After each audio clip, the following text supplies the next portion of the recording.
আক্রোশ, আমাদের অবস্থান, আমাদের প্রতিবাদ একটা মানসিকতার বিরুদ্ধে, একটা ভাবনার বিরুদ্ধে, একটা চলার পথের বিরুদ্ধে, একটা নির্দিষ্ট পরিকল্পিত বিভাজনের সাম্প্রদায়িক রাজনীতির বিরুদ্ধে, যেটা তৃণমূল কংগ্রেস মহুয়া মিত্রর মাধ্যমে প্লান্ট করেছে।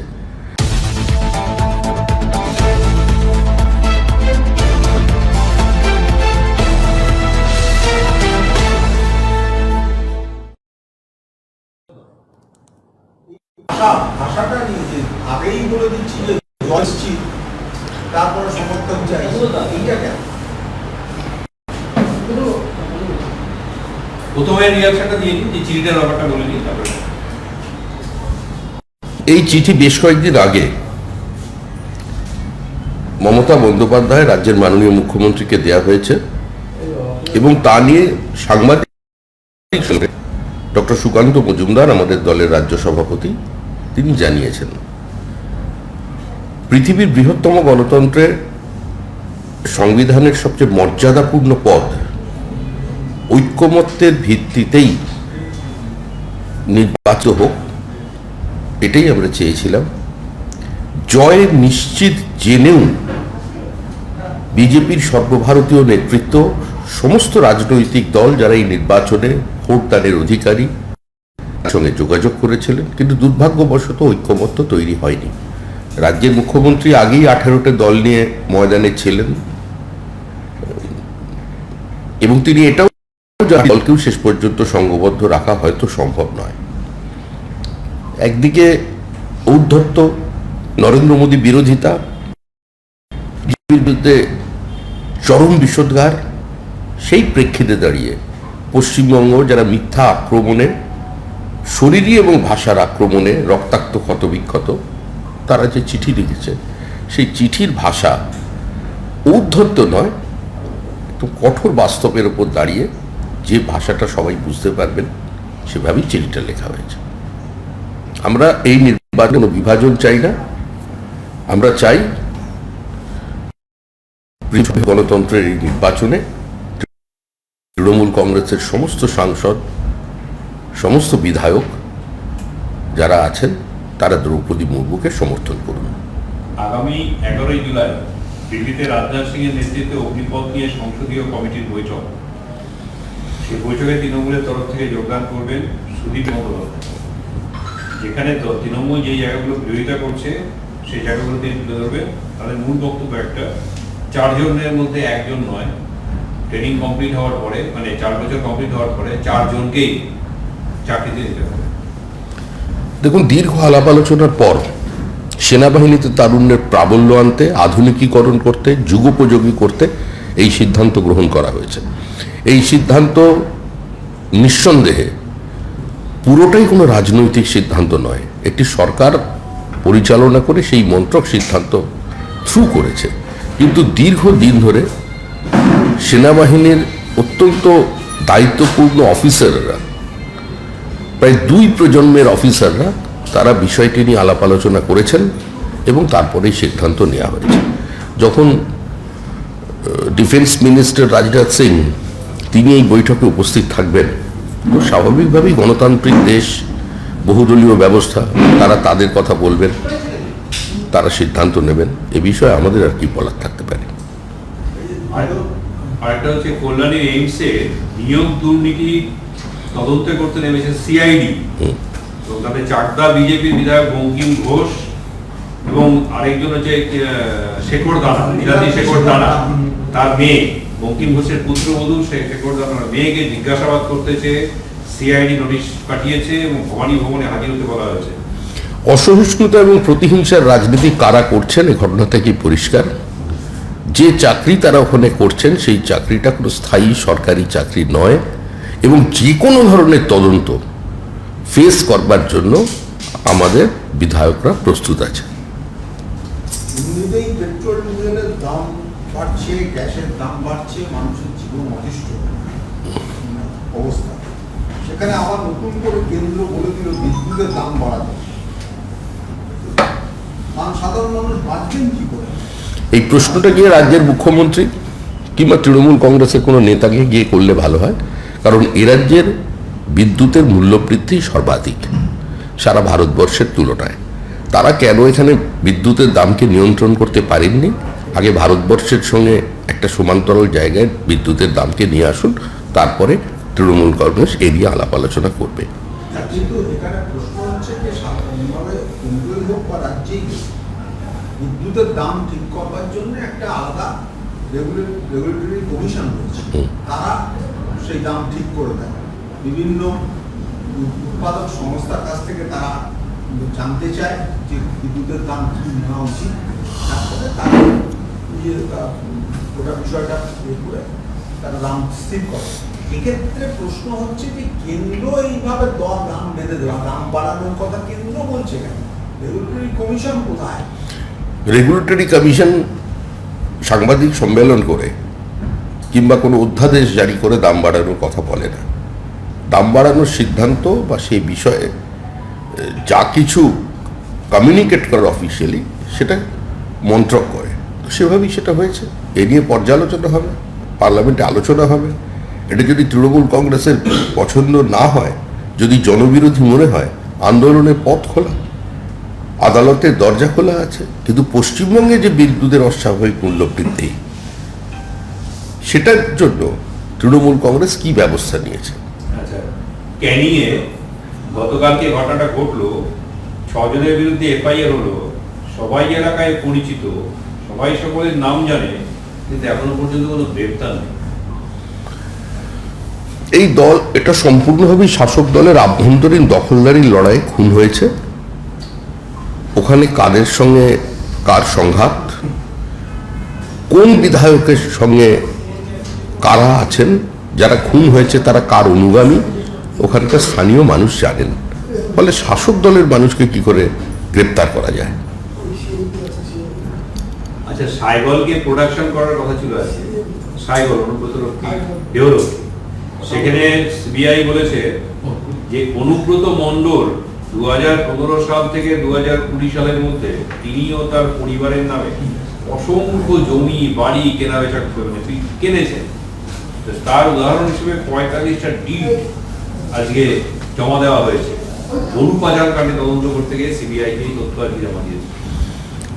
বীরভূমের মানুষ নয়, গোটা পশ্চিমবঙ্গের মানুষ জানেন যে প্রকৃত তথ্য কি, কিভাবে বীরভূমে ধারাবাহিকভাবে লুট চলেছে। এখনো দেউচা পাচামিতে অত্যাচার গত 3-4 দিনে আরো বেড়ে গেছে। সাধারণ মানুষকে জোর করে বলপূর্বক জমি নেওয়া হচ্ছে, রাস্তা থেকে টাকা তোলা অব্যাহত। গোটা বীরভূম এই অবস্থার মধ্যে দীর্ঘদিনে আছে। এই প্রভূত পরিমাণ অর্থ কার পকেটে গেছে, কিভাবে গেছে, এটা মানুষের জানা। কিন্তু যেহেতু আদালতের নির্দেশেই তদন্ত চলছে, তদন্তকারী সংস্থা তদন্ত করছে, এ বিষয়ে আমাদের আর কিছু বলার নেই। আমরা এটুকুনি চাই, রাজ্যবাসীও চান তদন্ত দ্রুত শেষ হোক। জিজ্ঞেস করেছি, আরেকবার বলছি, যে কেন্দ্র জানিয়ে দিয়েছে যে বিদ্যুতের দাম না বাড়ালে ব্ল্যাক আউট হয়ে যাবে। তো এক হচ্ছে যে কেন্দ্রের এই জানিয়ে দেওয়া, এবং দ্বিতীয়ত বিদ্যুতের দাম বাড়ানো, এটাকে কি বিজেপি সমর্থন করে? বিজেপি বাস্তবোচিত অবস্থাকে সবসময় সমর্থন করে। যদি পরিস্থিতি এমন হয় যে প্রত্যেকটি শিল্প ধুঁকতে থাকে অর্থনৈতিকভাবে এবং তারপরে সেগুলো কোলাপস করে যায়, তো সেই অবস্থা যাতে না আসে তার জন্য কোনো সুস্থ স্বাভাবিক প্রশাসকের, কোনো রাজনৈতিক দল বা কোনো সরকারের একটা দায়িত্ব থাকে। কেন্দ্র যখন বিষয়টি বলেছে, এ নিয়ে পরবর্তীকাল আলাপ আলোচনা হবে। বাস্তব অবস্থার উপরই দাঁড়িয়ে তাদের এই মন্তব্য করেছে। দেখা যায় যে কেন্দ্র রাজ্যের সংঘাত বাড়লেই সিবিআই, ইডির মতো কেন্দ্রীয় তদন্তকারী সংস্থাগুলো তৎপরতা বেড়ে যায়। এটা কারণ এই সমস্ত কথাবার্তা তো মোটামুটি একটা চলতি ভাষায় আছে, ঠুঙা হয়ে যাওয়ার যে পরের স্টেজ, কাগজটাই রিসাইক্লিং প্রসেসে চলে গেছে। এই এক কথা শুনে শুনে মানুষ ক্লান্ত, বিরক্ত। মানুষ মনে হয় এগুলো নিয়ে আর কোনো আলোচনা চাইছে না।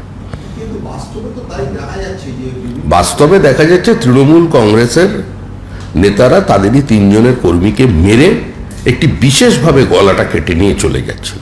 এইটা বাস্তব। মুখ্যমন্ত্রীর বাড়ির সামনে শিক্ষিকারা বিষ পানে উদ্যত হচ্ছে, এটা বাস্তব।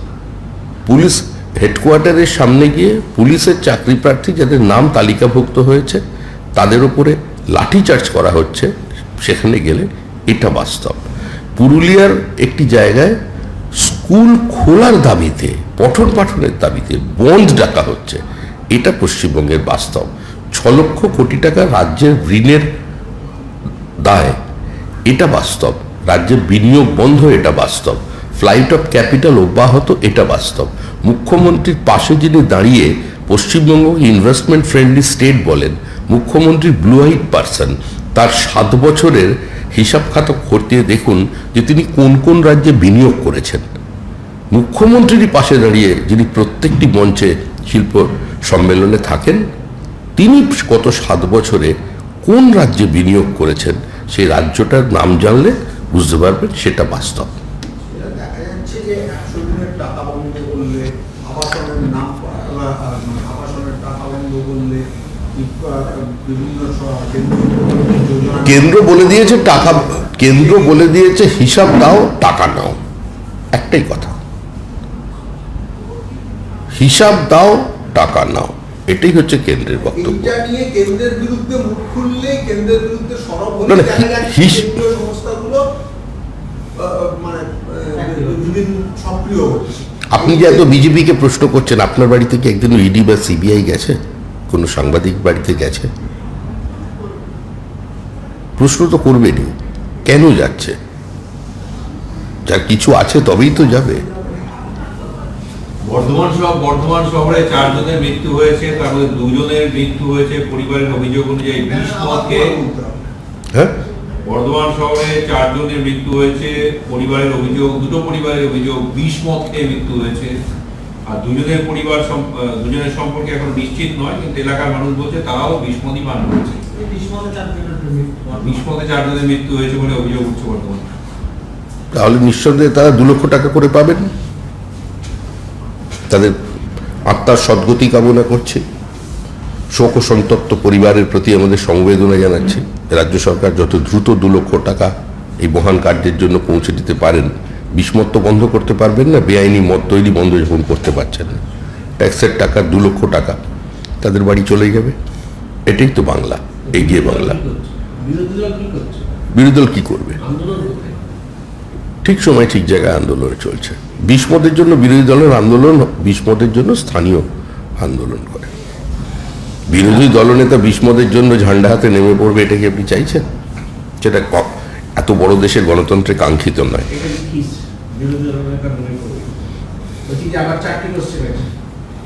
চাকরির দুর্নীতির ঘটনায় বিজেপি বঙ্কিম ঘোষের পুত্রবধূ ও নীলাদ্রি শেখর দানার মেয়েকে সিআইডি তলব করলো, হয়ে গেছে, ঠিক আছে।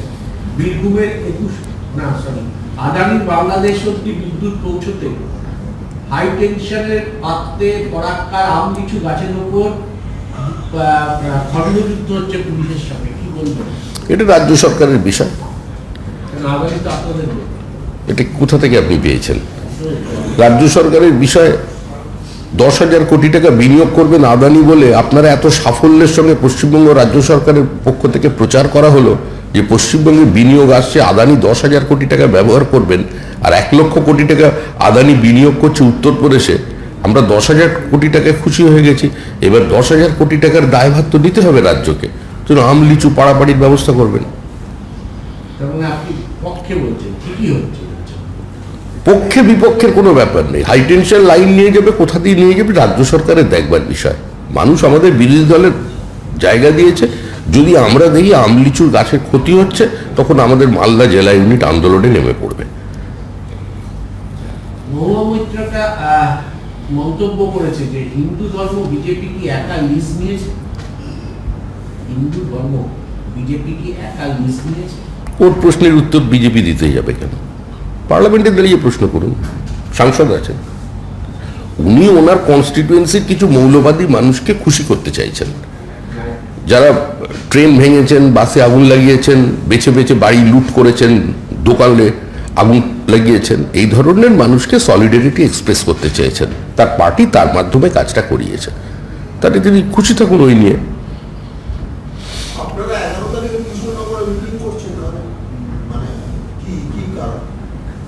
আপনারা 11 তারিখে কৃষ্ণনগরে মিটিং করছেন, সে মিটিং মানে সেটার কারণ কৃষ্ণনগর লোকসভা কনস্টিটুয়েন্সিতে বিজেপির সাংসদ ছিল।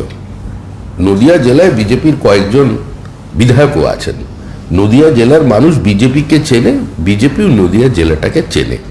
রাজনৈতিক দল কখন মিটিং মিছিল করবে সেটা তো সাংবাদিক সম্মেলনে ঠিক হবে না, সেটা তার সাংগঠনিক পরিকাঠামোর মধ্যে দিয়ে ঠিক হবে।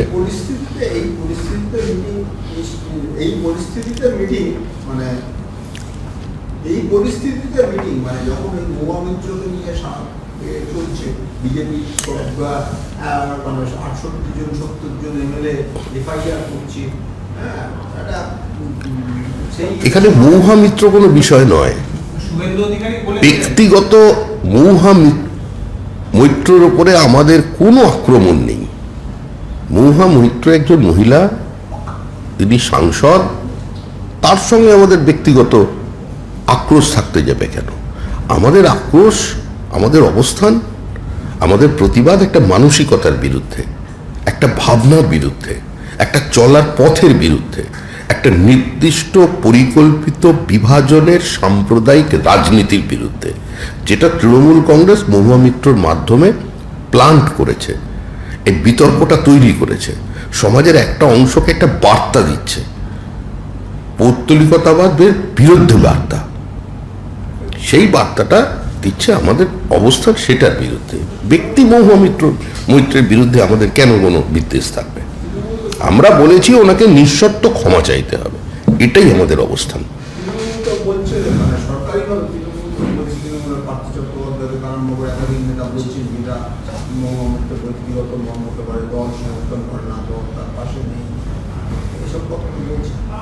আপনি কোনোদিন শুনেছেন দেবাদিদেব মহাদেব কোনো ফ্যামিলি প্ল্যানিং এর প্রোগ্রামে অংশগ্রহণ করেছিলেন বলে? তাহলে যখন শিবলিঙ্গে কি সব পড়িয়ে দিল, সে ধরনের উক্তি যখন হলো, তারপরে তো তার এলিভেশন হলো, দলে পুরস্কৃত হলেন। তৃণমূল কংগ্রেস বিভিন্ন সময় বিভিন্ন জনকে দিয়ে পরিকল্পিতভাবে এ ধরনের স্টেটমেন্ট করিয়েই তাকে বলে তার ব্যক্তিগত মতামত।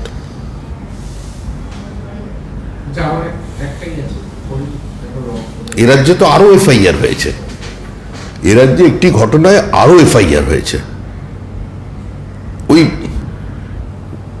শিবলিঙ্গকে কেন্দ্র করে দুটো এফআইআর হয়েছে। একবারও তৃণমূল তারই বক্তব্য, যে ভিডিও ভাইরাল হয়েছিল, তার নিন্দা করেছে। তো গ্রেপ্তার পুলিশি প্রক্রিয়া তো অনেক দূরের কথা। তো মহুয়া মিত্র যা বলেছেন ওটা মহুয়া মিত্রর বক্তব্য নয়, ওটা তৃণমূলের বক্তব্য। তৃণমূল এই ভাষাতেই কথা বলে, পরে আরেকজন সফট লাইন প্রলেপ লাগায়। অভিষেক বলেছিল যে 21শে জুলাই প্রস্তুতি নিয়ে কোনো চাঁদা তোলা নেই। বীরভূমের এক নেতা, বীরভূম জেলা কমিটির তৃণমূলের সদস্য বিশ্বজিৎ মুখোপাধ্যায় বলছিলেন বীরভূম জেলায় সংগঠন নয়, কর্মীদের নজর হচ্ছে 21শে জুলাইকে কেন্দ্র করে চাঁদা দেওয়া। দীর্ঘদিনের অভ্যাস, একটা বললেই বন্ধ করে দেওয়া যায়? নিচ থেকে ওপর পর্যন্ত এত তোলাতুলি হয়েছে, এই চাঁদা তোলা এটা কি খুব তাড়াতাড়ি বন্ধ হবে? ওরা তো মজা করে বলে মানুষ বেড়ালের বিয়েতেও চাঁদা তুলেছে, এখন সামনে 21শে জুলাই একটু চাঁদা টাদা উঠবে না? আপনারা তো আপত্তি কিসের? আমার দুটো প্রশ্ন। একটা হচ্ছে ভাটপাড়ায় খবর আসছে সেখানে একটা বিস্ফোরণের ঘটনা ঘটেছে, যদিও সেই বিস্ফোরণের চরিত্র এখনো পর্যন্ত কি সেটা স্পষ্ট নয়, তাতে 2 জন আহত। ভাটপাড়ায় বিস্ফোরণ, প্রতিদিনই তো বিস্ফোরণ হয়। যখন অর্জুন সিং আমাদের দলে এসেছিলেন তখন ভোরবেলা অর্জুন সিং এর ঘুম ভাঙানো হতো বোমার আওয়াজে, আবার রাত্রিবেলা শোয়ার আগে ভালো যাতে স্বপ্ন আসে সেজন্য আরেকটা বোম ফাটিয়ে দেওয়া হতো। 165টা মামলার মালা ওনার গলায় ঝোলানো ছিল। তখন তো উনি ফিরে গেছেন, এখন তো গদ্দার থেকে গদাধর হয়ে গেছেন, সমস্ত মিলেমিশে একাকার হয়ে গেছে। তাহলে এখন আবার বোম পাওয়া যাচ্ছে কেন? আর মুখ্যমন্ত্রী তো বলেছিলেন 15 দিনের মধ্যে সমস্ত কিছু উদ্ধার করে ফেলবেন, সেটা কি হলো? হাইকোর্টে আপাতত স্বস্তি সৌমেন্দ্র অধিকারী। শ্মশানের জমি বিক্রির মামলায় স্বস্তি পেলেন। 13 জুলাই বুধবার পর্যন্ত সৌমেন্দ্রর বিরুদ্ধে গ্রেপ্তারের মতো কোনো কড়া পদক্ষেপ পুলিশ করতে পারবে না, তবে পুলিশ তদন্ত চালিয়ে যেতে পারবে। পরবর্তী শুনানি 13 জুলাই। তদন্ত তো পুলিশ চালাবেই। তৃণমূলের প্রতিহিংসার রাজনীতি, অসহিষ্ণুতার রাজনীতি, তদন্ত তো চলবেই, কিন্তু তদন্ত শেষ করতে পারবেন না। যারা 21শে জুলাইয়ের কমিশন বসিয়ে যার উপরে তাদের গোটা দলের জন্মলগ্নটাই ভিত্তি হয়েছে রয়েছে, সেই 21শে জুলাইয়ের তদন্ত কমিশন বসিয়ে সেটা এখনো পর্যন্ত নিষ্পত্তি করতে পারলেন না, তো অন্য তদন্ত কি করবে? সরকারি টাকা খরচা করে একটার পর একটা কমিশন বানিয়েছেন, কোনো কমিশন কোনো ফলপ্রসূ সিদ্ধান্ত জানাতে পারেনি সরকারকে। শুভেন্দু অধিকারীর এই চিঠি দেওয়া, তৃণমূল বলেছে যে শুভেন্দু অধিকারী এতদিন পরে চিঠি দিচ্ছেন তার পুরনো দলকে, দলে ফিরলে আমাদেরই ও চিঠি লিখবে, এখন থেকেই হয়তো তার মহড়া দিতে শুরু করেছে। যে বলছেন সে আবার জানলার ফাঁক দিয়ে এদিক ওদিকে যোগাযোগ করছে কিনা খবর রাখুন। যোগাযোগ তো অনেকেরই আছে, মুখ্যমন্ত্রী জানেন কাদের যোগাযোগ আছে। যোগাযোগের কথা তারা স্বীকার করে নিচ্ছে, যোগাযোগ আছে বলছে। অবশ্যই যোগাযোগ আছে। আপনারা তৃণমূল কংগ্রেসের সঙ্গে যোগাযোগ তো অবশ্যই আছে, যাদের থাকার কথা। শুভেন্দুর নাম আমি বলিনি। বিজেপির সঙ্গে অনেকেরই যোগাযোগ আছে, যোগাযোগ তো ছিলই। 120 তত্ত্ব আপনারা জানেন না, সাংবাদিক?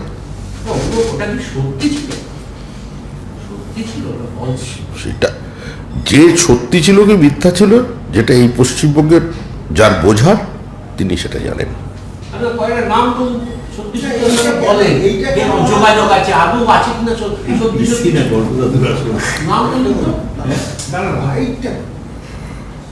বলছি যে এই কথাটা তৃণমূল বলছে কেন যে শুভেন্দু দলে ফিরিয়ে আমাদেরই চিঠি লিখবে, সেটা তাদের জিজ্ঞাসা করুন, মহড়া দিচ্ছে, তাদের জিজ্ঞাসা করুন। শুভেন্দু আতঙ্কে না ভুগে তাদের সুস্থ স্বাভাবিকভাবে রাজনীতি করুন, সেটাই কাম্য। কিন্তু শুভেন্দু ফোবিয়ায় আক্রান্ত, তারা বলতে পারবেন।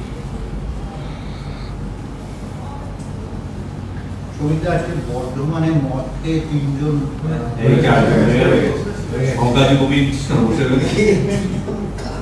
বসে আছে, কিছু শোনে। আচ্ছা, আজকে বিধানসভায় জ্যোতি বসুর জন্মদিনের অনুষ্ঠান পালন, জন্মদিনের অনুষ্ঠানে সেখানে ববি হাকিম বলেছেন যে জ্যোতি বসু বিজেপিকে কর্পোরেট দল, অসম্ভব দল।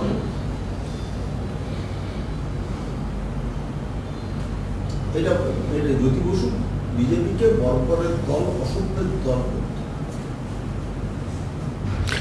যে যুগ সন্ধিক্ষণে জ্যোতি বসু বিজেপির সম্পর্কে এই মন্তব্য করেছিলেন, সেই অসভ্য এবং বর্বর বিজেপি যদি তখন না থাকতো, তাহলে তৃণমূল কংগ্রেস দলটার জন্ম হতো না। তাদের জন্মলগ্নেই জ্যোতি বসু এই কথা বলেছিলেন।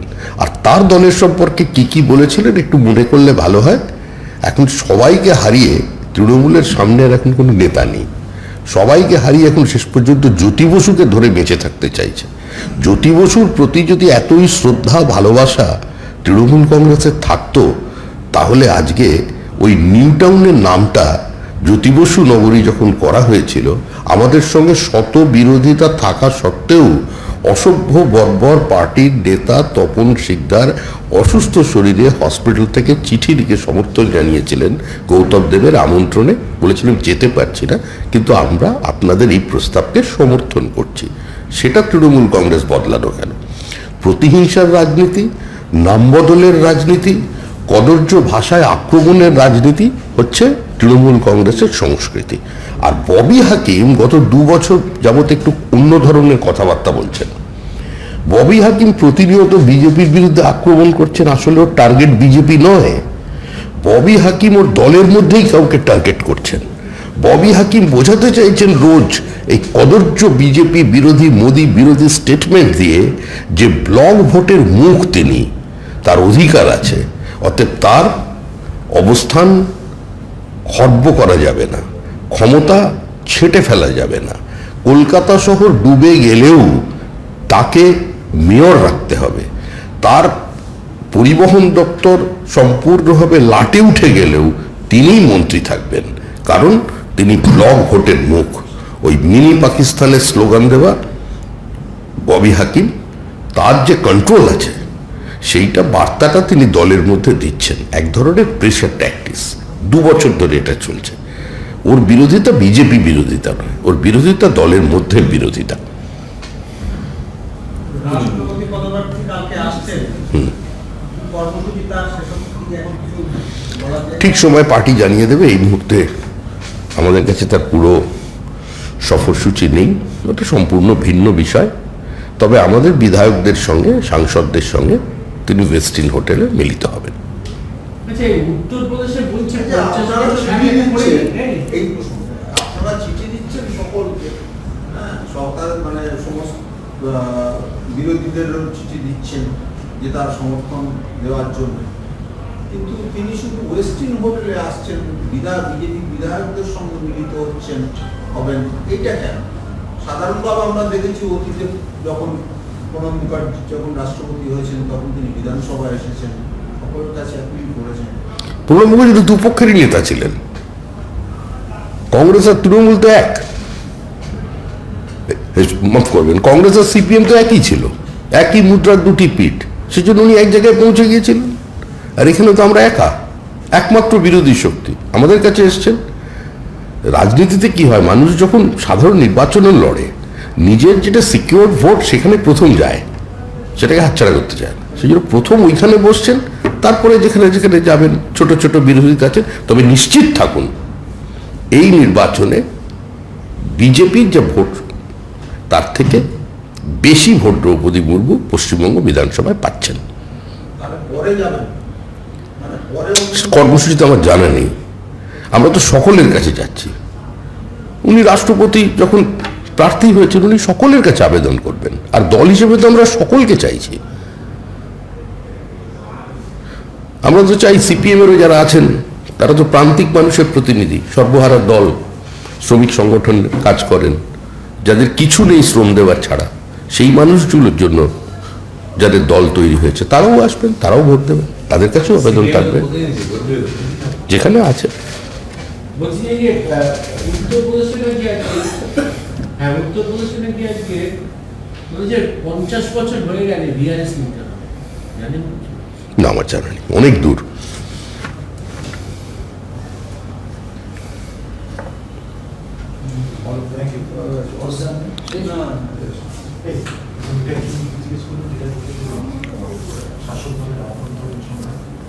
আমার ওইটা আর একবার বলতে হবে, আলাদা ও ক্যানি ক্যানি ক্যানি